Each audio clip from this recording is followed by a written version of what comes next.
తెలంగాణలో లోక్సభ ఎన్నికలు దగ్గర పడుతున్న వేళ రాజకీయాలు వేడెక్కుతున్నాయి. ఒకవైపు అధికార కాంగ్రెస్ పార్టీపై ప్రతిపక్ష బీఆర్ఎస్, బీజేపీ పార్టీలు తీవ్ర విమర్శలు చేస్తున్నారు. మరోవైపు బీఆర్ఎస్ పై తీవ్ర స్థాయిలో విరుచుకుపడుతూ ఆ పార్టీ నేతల పాపాల చిట్టాను విప్పి అందరికీ చుక్కలు చూపించే పనిలో కాంగ్రెస్ అధినాయకత్వం అలాగే కాంగ్రెస్ నాయకులు ప్రయత్నిస్తున్నారు. ఈ మేరకు బీఆర్ఎస్ మాజీ మంత్రుల నుంచి మాజీ ముఖ్యమంత్రి కేసీఆర్ వరకు అందరినీ కాంగ్రెస్ నాయకులు టార్గెట్ చేసి బీఆర్ఎస్ నాయకుల అవినీతిని ఎండగట్టే పనిలో నిమగ్నమయ్యారు. ఇక ఇదే సమయంలో బీజేపీ పార్టీ నాయకులు కూడా ఇటు బీఆర్ఎస్ నాయకులను, కాంగ్రెస్ నాయకులను పరిపాలనను విమర్శిస్తున్నారు. ఈ మేరకు తెలంగాణ అసెంబ్లీలో సైతం గత బీఆర్ఎస్ ప్రభుత్వం చేసిన పాలన తప్పులను, సంక్షేమ పథకాల్లో లొసుగులను బట్టబయలు చేస్తున్నారు. ఈ మేరకు తెలంగాణ అసెంబ్లీలో చర్చలు వాడావేడిగా నడుస్తున్నాయి. తెలంగాణ అసెంబ్లీలో కృష్ణా జలాలపై వాడివేడిగా చర్చ జరుగుతుంది. అధికార కాంగ్రెస్, ప్రతిపక్ష బీఆర్ఎస్ మధ్య మాటల యుద్ధం కొనసాగింది. కృష్ణానది మీద ఉన్న ప్రాజెక్టుల నిర్వహణను కేఆర్ఎంబీకి అప్పగించే ప్రసక్తే లేదంటూ రాష్ట్ర అసెంబ్లీలో ప్రభుత్వం తీర్మానం ప్రవేశపెట్టింది. ఈ తీర్మానంపై చర్చలో అధికార, విపక్షాల మధ్య వాదోపవాదాలు జరిగాయి. ముఖ్యమంత్రి రేవంత్ రెడ్డి మాట్లాడుతూ ఆసక్తికరమైన వ్యాఖ్యలు చేశారు. తెలంగాణ సమాజానికి నీళ్లు ప్రాణప్రాధ్యాన్ని అన్నారు. ముఖ్యంగా దక్షిణ తెలంగాణలోని మహబూబ్ నగర్, రంగారెడ్డి, నల్లగొండ, ఖమ్మం వరకు కృష్ణానది జలాల మీదనే ఆధారపడి జీవితాలు కొనసాగిస్తున్నామని తెలిపారు. మహబూబ్ నగర్ జిల్లా నుంచి 10 లక్షల మందికి పైగా వలసలు వెళ్లి తట్ట పని, పార పని, మట్టి పని, బొగ్గు పనుల కోసం వలసలు వెళ్లారని ఆవేదన వ్యక్తం చేశారు. ఇందుకు కారణం ఒక వ్యక్తి అని, కరీంనగర్ ప్రజలు తరిమి కొడితే అక్కడి నుంచి పారిపోయి పాలమూరు జిల్లాకు వలస వస్తే అయ్యో పాపమని వలస వచ్చారని ఆదరించి ఎంపీగా గెలిపిస్తే అటే పోయారు అంటూ మాజీ సీఎం కేసీఆర్ పై సీఎం రేవంత్ రెడ్డి విమర్శలు గుప్పించారు. ఈ రోజు అదే పాలమూరు జిల్లాకు సంబంధించిన కృష్ణానది జలాల మీద చర్చ జరుగుతుంటే మాజీ సీఎం కేసీఆర్ ఇక్కడకు రాకుండా ఫామ్ హౌస్ లో ఉన్నారని విమర్శించారు. ఈ రోజు తెలంగాణ సమాజాన్ని కేసీఆర్ అవమానిస్తున్నారని మండిపడ్డారు. ఇంతకంటే కీలకమైన అంశం ఈ తెలంగాణలో ఏమైనా ఉందా అని ప్రశ్నించారు. కృష్ణానది జలాలలో పరివాహక ప్రాంతం ప్రకారం 68% వాటా నీళ్లు తెలంగాణకు ఇవ్వాలని ఒక ప్రత్యేక తీర్మానం తీసుకొచ్చినప్పుడు హుందాగా ప్రధాన ప్రతిపక్ష నాయకుడు వచ్చి ఇక్కడ కూర్చొని ఈ తీర్మానానికి మద్దతు పలికి తెలంగాణ హక్కుల మీద, నీళ్ల మీద ఒకే మాట మీద నిలబడ్డామని ఆంధ్రప్రదేశ్ నుంచి కేంద్ర ప్రభుత్వం వరకు ఒక సందేశాన్ని పంపాల్సిన సమయం, సందర్భంలో సభకు రాకుండా ఫామ్ హౌస్ లో దాక్కొని ప్రజలను తప్పుదోవ పట్టించడానికి మిగతా వారిని పంపించి పచ్చి అబద్దాలు ఆడిపిస్తున్నారని సీఎం రేవంత్ రెడ్డి ధ్వజమెత్తారు. ఏదేమైనా మొన్న తాను చూసినప్పుడు ఆ కుర్చీ ఖాళీగా ఉందన్న సీఎం ఈ రోజు ఆ కుర్చీలో పెద్దలు పద్మారావు గారు కూర్చున్నారని, ప్రతిపక్ష అధ్యక్ష బాధ్యత వారికి ఇస్తే వారన్నా నెరవేరుస్తారని సెటర్లు వేశారు. దయచేసి ప్రతిపక్ష నాయకుడిగా పద్మారావుకు బాధ్యతలు ఇవ్వాలని సీఎం కోరారు. పద్మగారు నిజమైన తెలంగాణ ఉద్యమకారుడన్నారు. తెలంగాణ కోసం కొట్లాడేవారని, వారి లాంటి వాళ్లను పెడితే తెలంగాణ సమాజానికి మేలు జరుగుతుందని సూచించారు. మొత్తంగా కృష్ణానది మీద ప్రాజెక్టుల నిర్వహణ బాధ్యతను కేఆర్ఎంబీకి అప్పగించే ప్రసక్తే లేదని తేల్చి చెప్పారు. తెలంగాణ వాటా నీళ్లు రాష్ట్రానికి ఇవ్వాల్సిందని ముఖ్యమంత్రి రేవంత్ రెడ్డి అన్నారు. ప్రతిపక్ష నాయకుడు కేసీఆర్ సభకు రాకుండా తెలంగాణ సమాజాన్ని అవమానిస్తున్నారన్నారు. ప్రజలకు సందేశాన్ని ఇవ్వాల్సిన కేసీఆర్ సభకు రాకుండా ఫామ్ హౌస్ లో దాక్కున్నారని ఎద్దేవా చేశారు.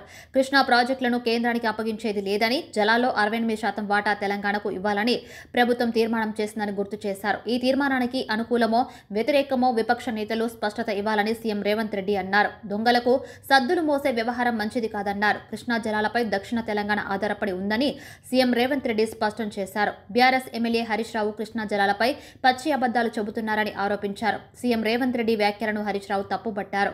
తెలంగాణ ఉద్యమం గురించి రేవంత్ మాట్లాడితే దెయ్యాలు, వేదాలు వలించినట్లు ఉందని ఫైర్ అయ్యారు. కొడంగల్ ప్రజలు తరిమి కొడితే రేవంత్ రెడ్డి మల్కజ్గిరి వచ్చారంటూ కౌంటర్ ఇచ్చారు. ఈ క్రమంలో సీఎం రేవంత్ రెడ్డి, మాజీ మంత్రి హరీష్ రావుల మధ్య మాటల యుద్ధం జరిగింది. తెలంగాణ ఉద్యమం జరిగిందే నీళ్ల కోసమన్న సీఎం రేవంత్ రెడ్డి అలాంటి చర్చలో పాల్గొనకుండా కేసీఆర్ ఫామ్ హౌస్ లో దాక్కున్నారని విమర్శించారు. తెలంగాణ అసెంబ్లీ బడ్జెట్ సమావేశాల్లో గత బీఆర్ఎస్ ప్రభుత్వం తప్పిదాలను అధికార కాంగ్రెస్ పార్టీ ఎత్తి చూపుతుంది. ఇందుకు బీఆర్ఎస్ ఎమ్మెల్యేలు గట్టిగానే సమాధానమిస్తున్నారు. నాగార్జున సాగర్, శ్రీశైలం ప్రాజెక్టులను కృష్ణా రివర్ మేనేజ్మెంట్ బోర్డుకు అప్పగించడాన్ని బీఆర్ఎస్ తప్పుపడుతుంది. ఇందుకు నిరసనగా ఈ నెల 13న నల్గొండలో భారీ బహిరంగ సభ నిర్వహిస్తుంది.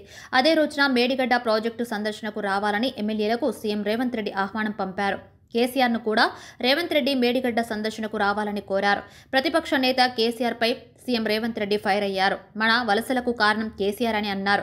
ప్రతిపక్ష నాయకుడిగా ఉండి కేంద్ర ప్రభుత్వానికి తామంతా ఒకతాటిపైనే ఉన్నామని, కేఆర్ఎంబీకే ప్రాజెక్టులు అప్పగించేది లేదు అని చెప్పాల్సిన సమయంలో అసెంబ్లీకి రాలేదని సీఎం రేవంత్ రెడ్డి విమర్శించారు. దొంగ బుద్ధి మానుకొని తెలంగాణ బుద్ధి తెచ్చుకోవాలని సూచించారు. తెలంగాణ సమాజానికి నీళ్ళు అనేవి ప్రాణప్రదాయిని. ముఖ్యంగా దక్షిణ తెలంగాణ మహబూబ్ నగర్, రంగారెడ్డి, నల్గొండ, ఖమ్మం జిల్లా వరకు కృష్ణానది జలాల మీదనే ఆధారపడి జీవితాలు కొనసాగిస్తున్నాము.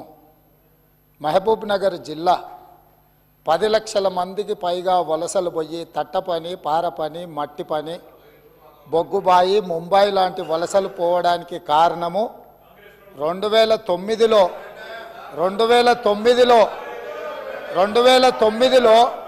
ఒక వ్యక్తి కరీంనగర్ జిల్లా ప్రజలు తరుముతే అక్కడి నుంచి పారిపోయి పాలమూరు జిల్లాకు వలస వస్తే అయ్యో పాపం వలస వచ్చిండని చెప్పి ఆదరించి ఎంపీగా గెలిపిస్తే పోయి అదే పత్తాటు పోయిండు.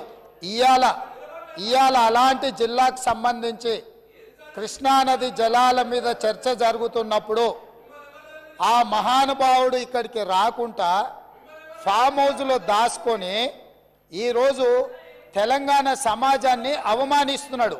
ఇంతకంటే కీలకమైన అంశం ఈ తెలంగాణ సమాజంలో ఏమైనా ఉందా అధ్యక్ష? మీరు చెప్పండి. మీరు కూడా వికారాబాద్ జిల్లా కరువు ప్రాంతం నుంచి వచ్చిండ్రు కదా.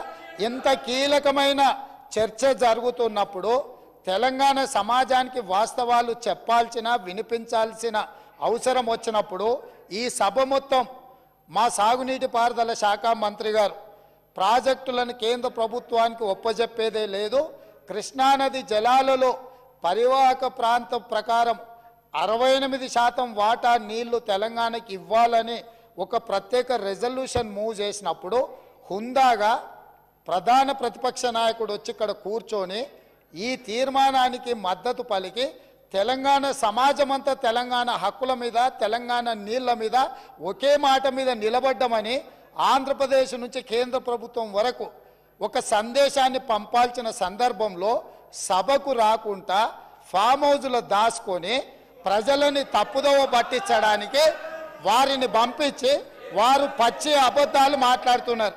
ఏది ఏమైనా మొన్న నేను చూసినప్పుడు ఆ కుర్చీ ఖాళీగా ఉండే ఈరోజు ఆ కుర్చీలో పెద్దలు పద్మరావు గారు కూర్చున్నారు. వారికి ఆ బాధ్యత ఇస్తానన్న వారన్నా నెరవేరుస్తారు. దయచేసి ప్రతిపక్ష నాయకుడిగా పద్మారావు గారు నిజమైన తెలంగాణ ఉద్యమకారుడు, తెలంగాణ కోసం కొట్లాడేటోడు. వారిలాంటి వాళ్ళని పెడితే తెలంగాణ సమాజానికి మేలవుతుంది.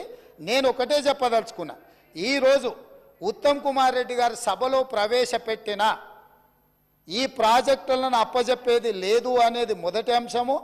పరివాహక ప్రాంతం ప్రకారం 68% నీళ్లు అంటే 551 టీఎంసీల నీళ్లు తెలంగాణకు రావాలి అని వారు తీర్మానం ప్రవేశపెట్టినరు. దానికి అనుకూలమా వ్యతిరేకమా మొదట ఆ విషయంలో స్పష్టత ఇచ్చిన తర్వాత మిగతా ఏ విషయాలైనా మాట్లాడమనుండ్రి. అంతే తప్ప ఇవాళ వాళ్ళ మాటల వల్ల, వాళ్ళ చర్యల వల్ల శత్రువులకు బలం చేకూరుతుంది. శత్రువులకు దొంగలకు సద్దిమూటం మోసే విధానం మంచిది కాదు. ఇప్పటికైనా దొంగ బుద్ధి మార్చుకొని తెలంగాణ బుద్ధి తెచ్చుకోవాలిగా అని చెప్పి నేను వారికి విజ్ఞప్తి చేస్తున్నా. Speaker sir,